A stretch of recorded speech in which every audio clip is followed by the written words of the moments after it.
counting, day 23 since the civil unrest of Mr. Floyd's, caused by Mr. Floyd's murder. So we have two different situations that are going on. We're handling both separately. There's obviously a convergence at one point. New York, we pride ourselves on being the progressive capital. Progressive capital means in action, right? Not just in words, not in rhetoric, but actually in results. I'm very excited about the New York State Police Reform and Reinvention Collaborative. What this will do is take all the concerns that are out there and have local governments sit down at the table, bring the police department in, bring the community members in, and design the police department that they want for their community. All the questions that you hear being raised, what should the police do? What are the right functions for the police? What should the budget be for the police? What should the staffing be for the police? What should the use of force policy be? Defund the police? How much is the appropriate amount for our communities to spend on police? These are all questions that you have to sit down and figure out and decide together. That's why the word collaborative. Why does this have to be done?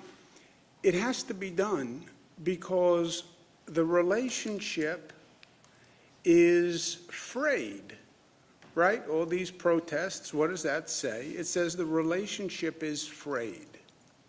Well, it shouldn't be, but it is.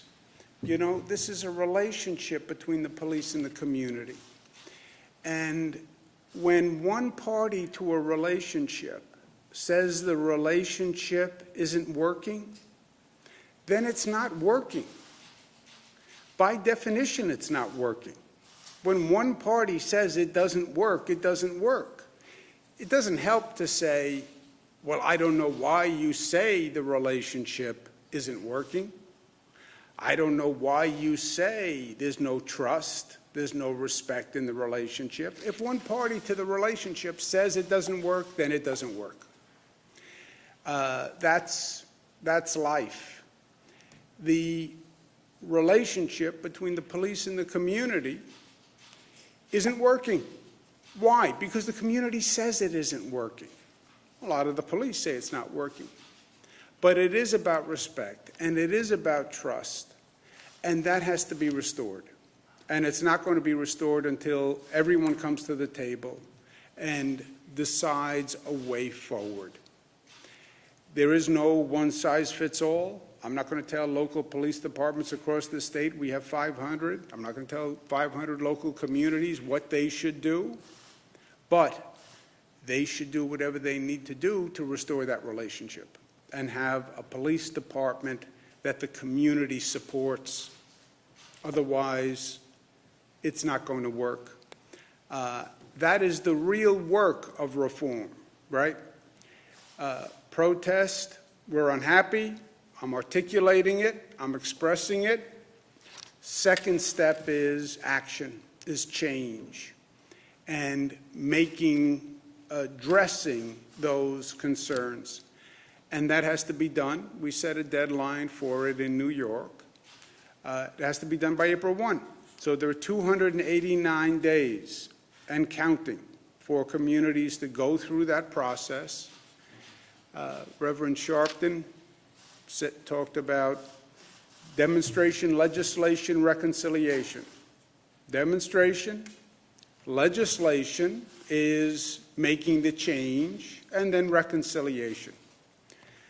We have 289 days to do the legislation on a local level, and once you have the legislation and you have a relationship that works for both parties, then you can have reconciliation. But this has to be done, and it has to be done community by community. And this is the hard work of leadership in government. Put everyone at the table, figure it out. On the reopening, New York's path forward is dictated by the facts. We said that from day one. There's no political theory here. We're dealing with a virus. The virus doesn't understand Democratic politics, Republican politics. It's a virus. It's a public health issue. It deals with facts, and that's what we've been using to decide what we do from day to day. The facts in New York are very, very good, and I am so proud of what the people in this state have done. At this point, with the phased reopenings, we look at the testing on a daily basis because we're making decisions on a daily basis. And you see the past 5 days. New York City was 1.2 yesterday. When we started opening New York City, 1.5, 1.7, 1.4, 1.3, 1.2. So the number hasn't gone up. If anything, it's relatively constant. You're going to see those little ups and downs. That's basically true all across the board. You see little fluctuations, but nothing concerning. We have the lowest number of hospitalizations since we started. Amen. And we have the lowest number of deaths since we started. Once again, same number as yesterday, but on the 3-day average, we are at a new low. And you want to talk about congratulations and something to celebrate. That is something to celebrate. And we're basically at a number that is so low that it may even be statistically questionable, because when you get down to 24, you're talking about literally how doctors decide a cause of death in some situations that may have multiple reasons behind it. So we went up the mountain, we came down the mountain. That is the configuration of the mountain that we climbed together, the highest mountain. And we did it with a smart reopening. We have done over 3 million tests now in the state of New York. More tests than any other state, more tests than any country per capita. We do 2 types of tests. We do diagnostic tests, which are you positive or negative today? And we do antibody tests, which are, have you had the virus at any point? We just did another sample on antibody tests, 12,000 test sample, which is a very large sample, right, all across the state, to find out where we've been. 12,000 starting 5/1 to 6/13. So about 6 weeks, we did 12,000 samples to see where we are today versus where we were 6 weeks ago. Overall, the number in the state has gone up about a point. Positive, last time we did the survey, was 12.3 statewide. It's now 13.4. So statewide, we've gone up a point. New York City has gone up about 1.6%. Long Island has gone up 2.7%. Hudson Valley, basically flat. Mohawk Valley has gone up 2.8%. Western New York down 2.8%. These numbers are telling and are significant because we watch the numbers. We watch the numbers on a day-to-day basis, but we watch them geographically also. And these are numbers that local communities should pay heed to.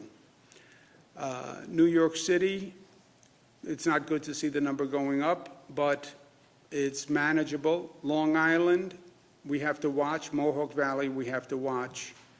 And congratulations, Western New York, and the other areas that actually declined. When you look at the increases by race, you see the African American number is higher, Latino numbers higher, and that's something we've been talking about.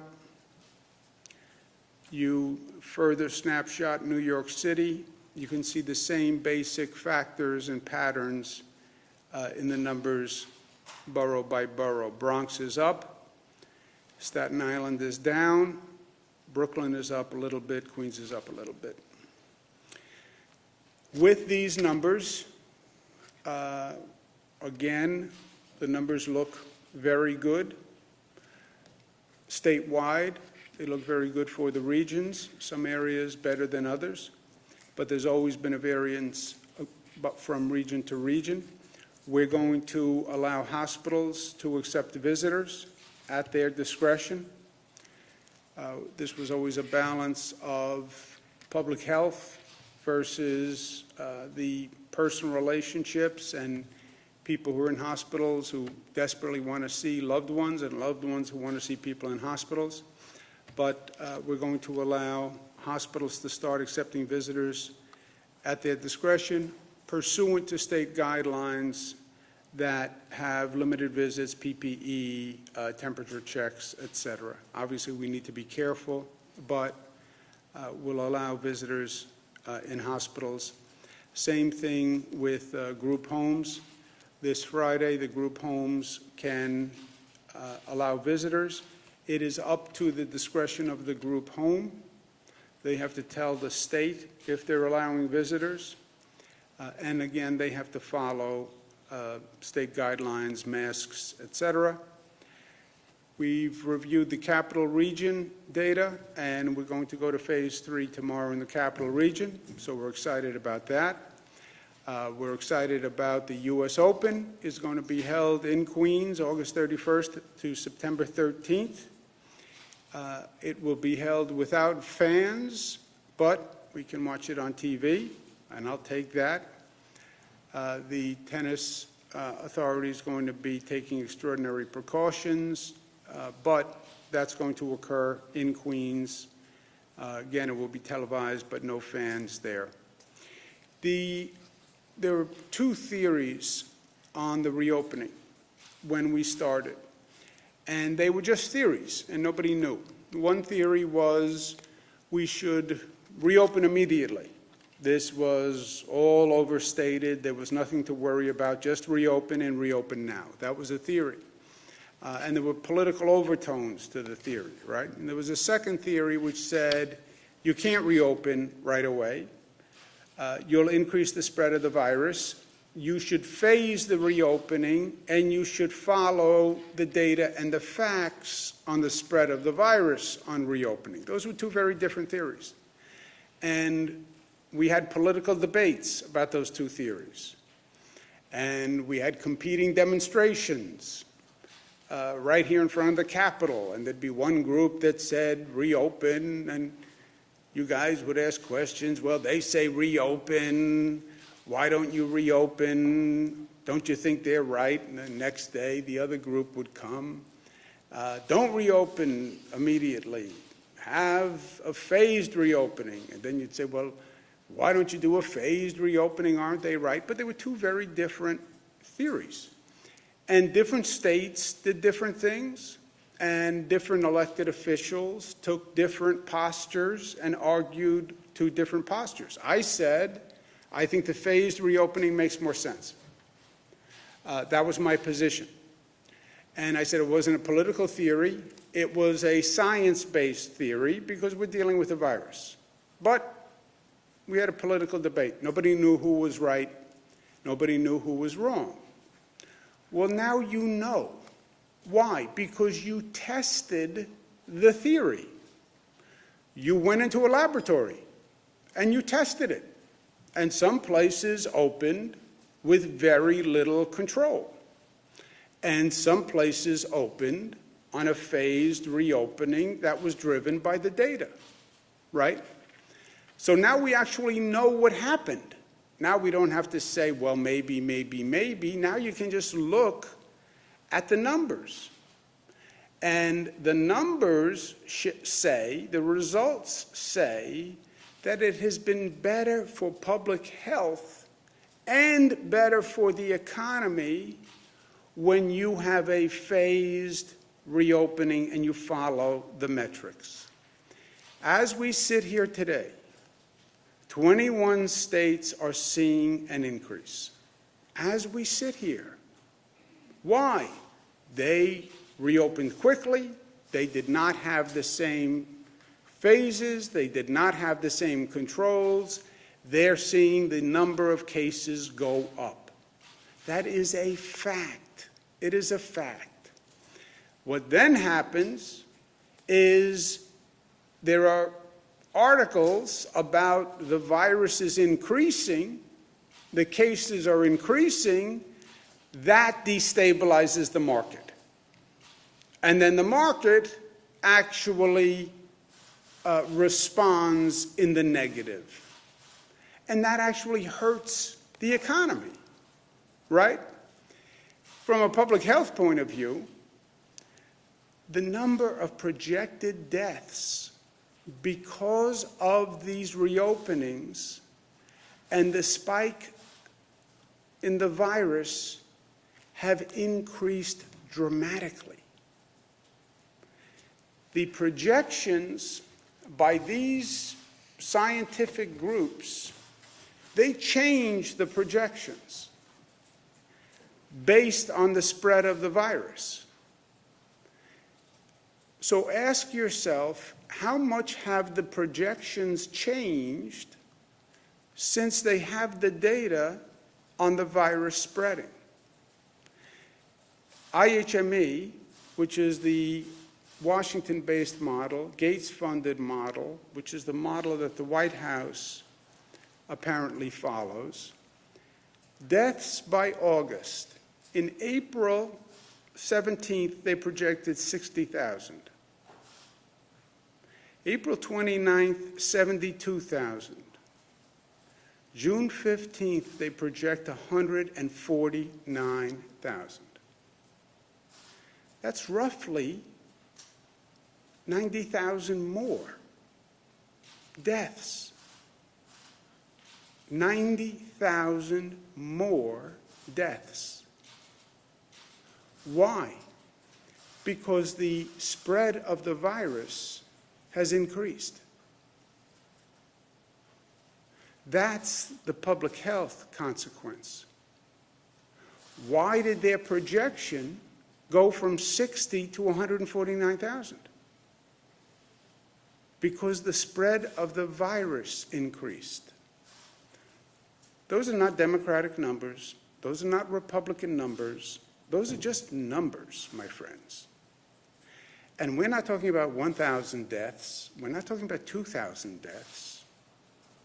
We're talking about tens of thousands of deaths by that projection. Last week, they projected 169,000 deaths by October. Last week. This week, 201,000 deaths. In 1 week, they went up 30,000 deaths. In 1 week. Based on what? Based on the increase in the virus's transmission. That's why the phased reopening was always smarter. And New York State, from a website that is run by the founders of Instagram, they study the rate of transmission of the virus. We had the highest rate of transmission. Today, New York State has the lowest rate of transmission of any state. These are not theories anymore. These are just undeniable facts. You tested the theory. You now have results. Anyone can say anything. I can sit here and say, I have blonde hair, blue eyes, and a tiny button nose. I can say that. But then I run into a problem, which are the obvious facts that defy what I'm saying. Well, he said he has blonde hair, blue eyes, and a tiny little button nose. Yes, except I'm looking at him and he doesn't. Well, I know, but the governor said he had blonde hair, blue eyes, and a tiny button nose. Now, you can say, governor says he has blonde hair, blue eyes, and tiny button nose. I would say you might want to add a line that says, however, he doesn't, right? So you can have a theory, but then you have facts, and these are facts. So what does it tell us in New York? Stay the course. We were right. We have the lowest rate of transmission. The phased reopening is working. Stay the course. Stay the course means you have to stay smart, and you have to stay responsible, and we all have to stay responsible. We're going to phase 3 in the capital region. Employers, be smart. Store owners, be smart. Employees, be smart. Individuals, be smart. Local governments, be smart and do your job. And to everyone, stay smart, because smart works. Smart normally works in life, by the way. But smart works as a collective, and smart works for society, and smart works for New York. Wear a mask. And be New York tough, smart, united, disciplined, and most of all, loving. Governor, how can people be sure that the information that they share with contact tracing is going to be protected? There's privacy concerns, as well as some people who are worried that their information is going to be shared with ICE or law enforcement. How can people know that it's going to be protected? There is certain information that is not protected, and they're told that when they fill it out. So basic demographic data is not protected, because we want to know the information I give you here is based on the tests. So that data, by definition, is not protected. You're a woman, your ethnicity, where you live, your zip code, that is not protected. But the other items that are under healthcare privacy are fully protected. There's no information being shared with any federal immigration agency or anything like that. Governor, as regions open in the phases, we're getting questions. You said Capital Region is on set to go to phase 3 this week. In terms of events like the State Fair in Syracuse, in terms of the track in Saratoga Springs, since we are seeing this progress, a lower infection rate, are you any closer on determining whether these large-scale events can happen? That's question 1. And question 2 is, you announced today that visitations will resume in hospitals and in group homes. After talking to a lot of families this week, I know you heard a lot of the stories that were coming out of these places. You have said multiple times that we could fall back. Like if people aren't following the rules, we could fall back. It's been brought to the public's attention that in these group homes and in the hospitals, over this period of time where people couldn't visit, people in the hospitals and in the group homes, they basically didn't have an advocate by not having their family come visit. So we know that some nursing homes across the state, on a regular basis without COVID, they have issues with not caring for the people in these homes. So if we are to fall back and say there's a spike somewhere, will you remove visitation again in the future? And are these conversations that you're having? It's a pretty good argument. Somebody should be able to have an advocate if they're in the hospital. They should be able to have somebody checking in on them.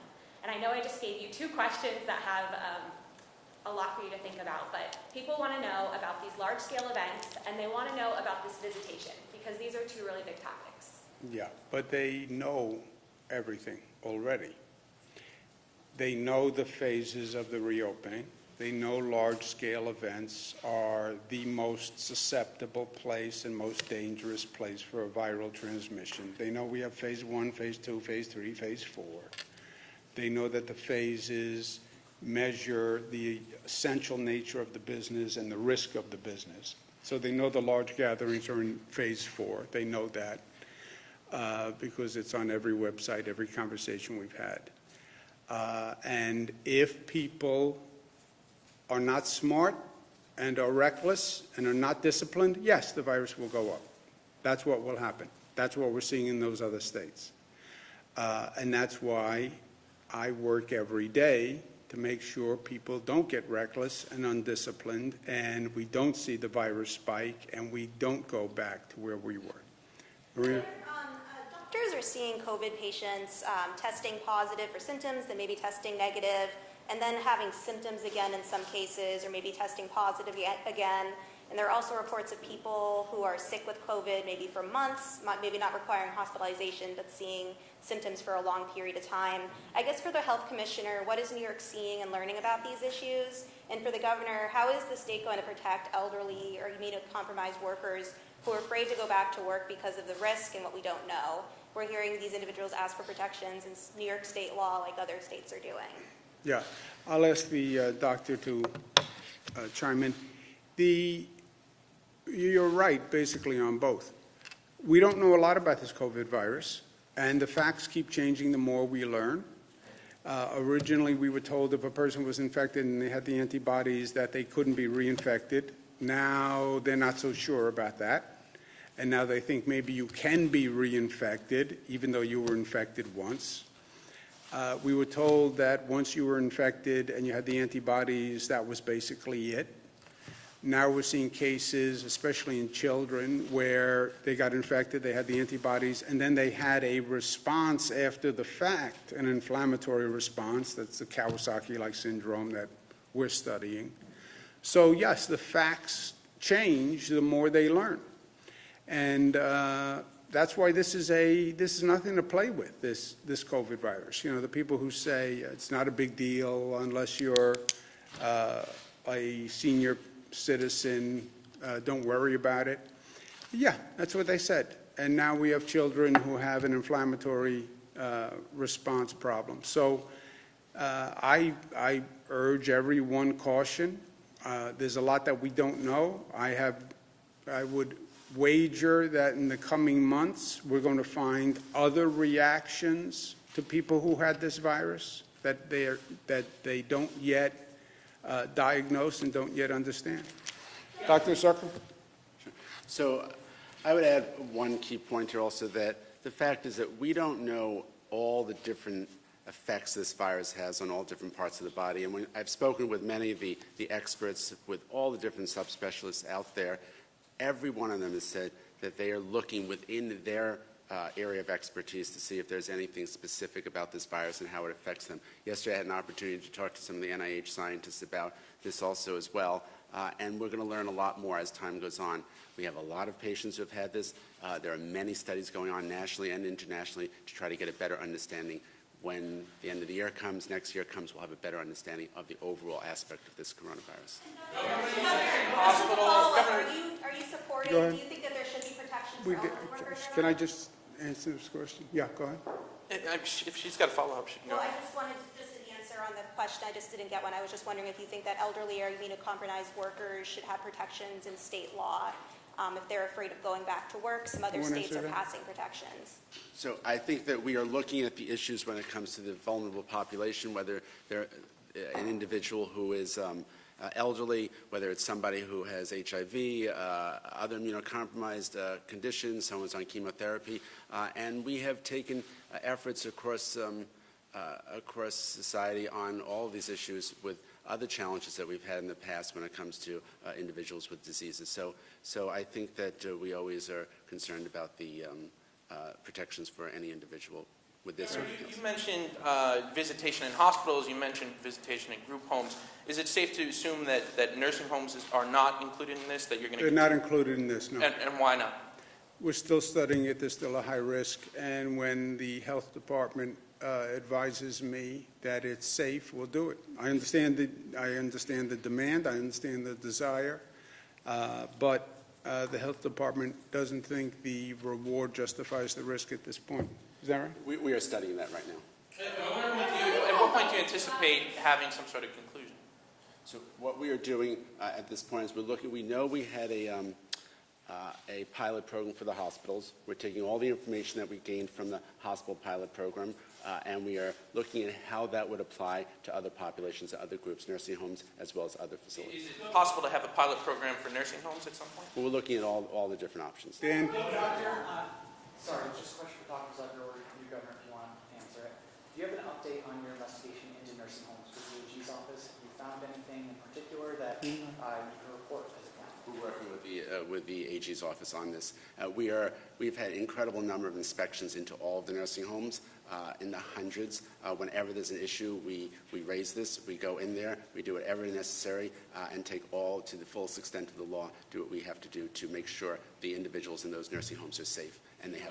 Bernadette? Do you think it's Bernadette, right for people to not excuse be me able one to second. have an advocate? Excuse Do you me. think it's right for people not to be able to have an advocate to go check on them in the nursing home? I think everybody should have an advocate. Bernadette? So you think visitation should be allowed then in nursing homes? I Because don't that's think they basically- should have an advocate that could kill them or someone else. I wouldn't Well, call that an advocate. What if they wear Go ahead. PPE and a I'm mask? sorry. Bernadette had a question. Go ahead. Well, if you can answer that if you want. Go ahead. Okay. So, should children in New York City be allowed to play in playgrounds? There's been multiple videos of councilmen, state elected officials who have been cutting bolts and allowing kids to play. And these elected officials are saying there's some sort of hypocrisy going on here because if people are allowed to congregate in large settings like the protests that we've seen and also on beaches, why shouldn't kids be allowed to play? And Mayor de Blasio, do you think that he should open up these city parks, and do you support that? Yeah, playgrounds are a decision that would vary across the state. Different regions are in different situations. What works in Albany, what works in Buffalo may not work in New York City. So on playgrounds, we said it's up to the local governments, and they have to figure it out. If you have a dispute among local officials in New York City, they should sit down and figure it out. But it's up to the local government. What do you think about that, though? Because, again, there's been people on beaches, people are congregating in protests, but why not parks? Could they be sanitized? You guys have sanitized the MTA. Yeah, I understand the point, and that is the question for the local governments. I'm not going to sit here and second-guess a local government. You know, some decisions we make statewide, if it's going to be particular to a locality, and the facts have to be judged by that locality or in that locality, then I leave it to the local government. Would you let your kids play in a park? Now, I'm not going to second-guess the local But government. would you let your kids play in a park right now? As The, opposed to going my out to kids, a protest? my kids are older. They do what they want to do.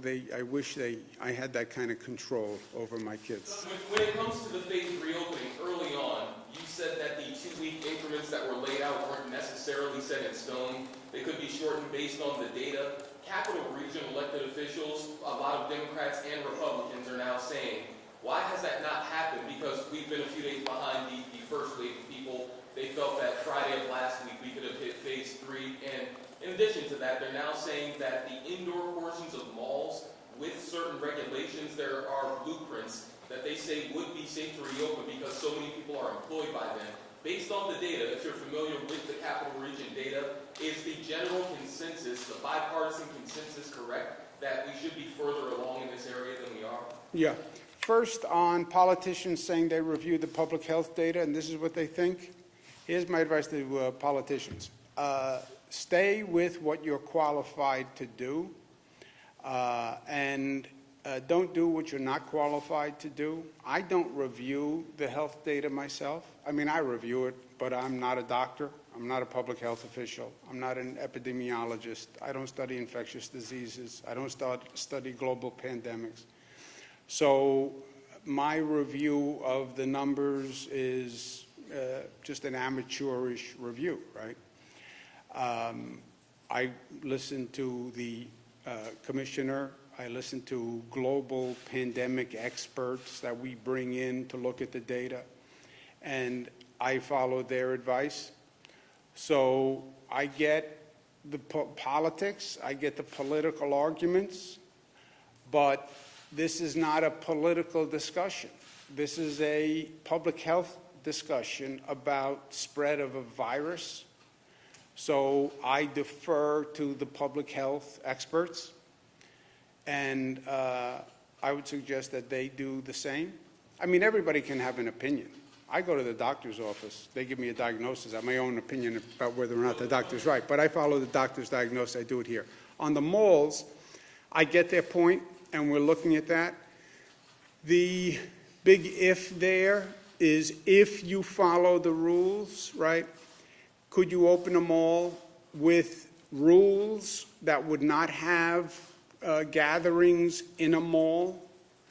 Yes, that is theoretically possible. Can you have bars and restaurants serve alcohol where people pick it up and don't congregate? Yes, that is theoretically possible. There is a big variance between what is theoretically possible and what can actually happen in reality. Well, we'll have the rules and we'll enforce the rules. Yeah, I understand that, but that's also theoretical. Don't worry, we'll enforce it, right? The area officials, though, are saying that they're listening to, in a similar way to what you did with Dr. Zucker, their Department of Health Commissioner, so they don't really have independent thoughts. They're saying this is only based on the data, and I say bipartisan because there aren't really politics involved there. It's really just about getting people back to work. Yeah, but there's politics involved in everything. When you're dealing with elected officials, you're dealing with politics, right? That's the business they are in, and I get that. But we have the best public health experts, I think, available globally who we rely on here. I spent a lot of time talking to people literally all around the world, people who worked in China, people who worked with Italy, people who worked with South Korea, and we've introduced some of them to you. And we just follow the best medical, scientific advice that we can get. I agree with elected officials who say, I want to reopen as soon as possible. I want to reopen as soon as possible. And we are reopening as soon as possible. Possible as determined by the data. And also, the proof is in the pudding. Look at our progress. Look at how we're doing on reopening. We are exactly where we said we would be on the phases. The data is good. Our rate of transmission is the lowest in the United States, having been the highest, right? At one point, you can't argue with the results. That was my point earlier. Well, this one thinks this one thinks this one says this one says that. Yeah, I know. Now we know, because we're in the laboratory. And we saw what happened. And you have the numbers, and you can study it. And we were right to do it by the numbers. And we're still doing it by the numbers, as reviewed and determined by the leading international public health experts. And that's what we'll continue to do. I would like it to open faster than they would like it to open, because we have this as a statewide consequence. Our budget gets worse every day that we don't open. So no one is more aggressive than I am, but I'm not foolish either, right? It's aggressive, but not foolish. Let's take one more. Minority Leader Flanagan announced that he is resigning effective June 28th. Have you spoken with him, and what are your thoughts on that? I wish him well. I did a lot of work with him. He was Senate leader, and we did a lot of work, a lot of budgets together, passed a lot of good laws. I wish him well. I understand he's going to open a new chapter in life, and I wish him well. Thank you, guys. Thank you very much.